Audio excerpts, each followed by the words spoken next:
Hi, it's great to be back. Okay, we're going to get to work. Let's go. This week we're talking about Hillel. And in order to, before we study his mission, what he teaches us, I want to give a quick story, a famous story about Hillel Hanassi. Hillel, again, was a student of Talyon and Shemaiah. We've been discussing them in the last couple of weeks, the previous year.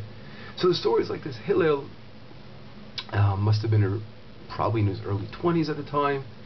And he would earn a very small salary. In that time must have been like $1 a day. And what would he do with his small little salary? He would divide into two parts. One part he would use for his family sustenance and obviously support his family. And the other part he would use as an entrance fee to get into the school of Shemaiah of Talyon. He can study Torah for them. So what happened? One day he didn't earn his keeping, whatever, his keep. And he didn't know what to do. So he decided he wants to hear Torah so badly. He climbed up on the roof and looking through his skylight, putting his ear to the window on the roof and trying to hear the Torah of Shemaiah of Talyon. And it was Erev Shabbat. And it began to snow. And it was snowing, whatever, and he was trying to obviously pay attention, listen to the class. And in the morning, the morning star, the rabbis get up and they look, wait a second, it's dark in here. Shemaiah of Talyon, what's going on over here? It's usually this time the room is lit up. So they see something in the skylight, they run outside, they look on the roof. It's about a Amma v'chetzi, like Amma v'chetzi in Hebrew is like more like around a meter, a couple of feet of snow piled up on Hillel's body outside.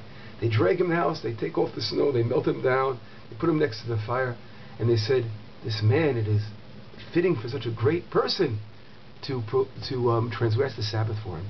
And why? Because heating up by a fire and getting all that stuff off him was obviously not in the spirit of Shabbat. Of course, the guy was in a dangerous situation, which would obviously warrant such an action, which was allowed. But of course, they were teaching us how great this person is. And this story again shows how much the Torah is so important to such a person. He's willing to give half his salary just to survive and of course study Torah and do anything to hear another word of Torah. Wow, it's an amazing story. This famous Hillel, there are many other stories mentioned in the Talmud.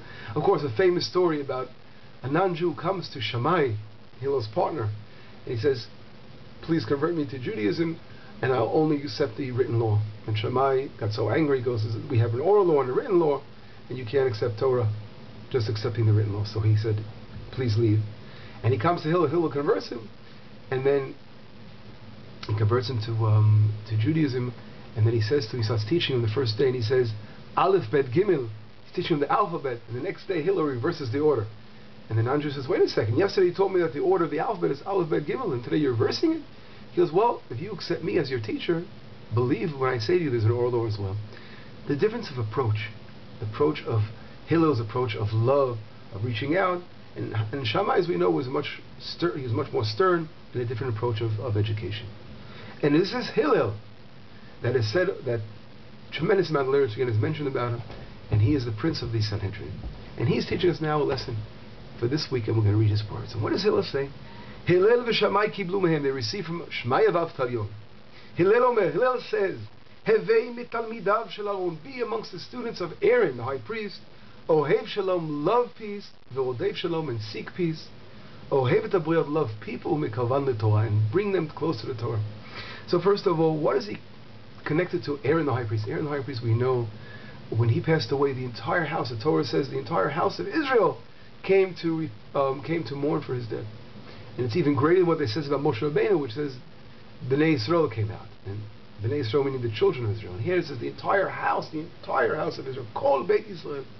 And our rabbis teach us that it shows that Aaron, because his whole position as the high priest was to bring peace and love, he was so loved by the nation of Israel. And he would always try to bring peace between husband and wife. That's why, an example, or between friends. For example, when someone would have an argument, he would go over to both people and say, listen, he wants to make peace with you. And then he'd go over to the other guy and say, he wants to make peace with you. And of course, he would bring peace together. And that was Aaron, tremendous saint. And Hillel continues to say, Ohev et habriot, love mankind, love people.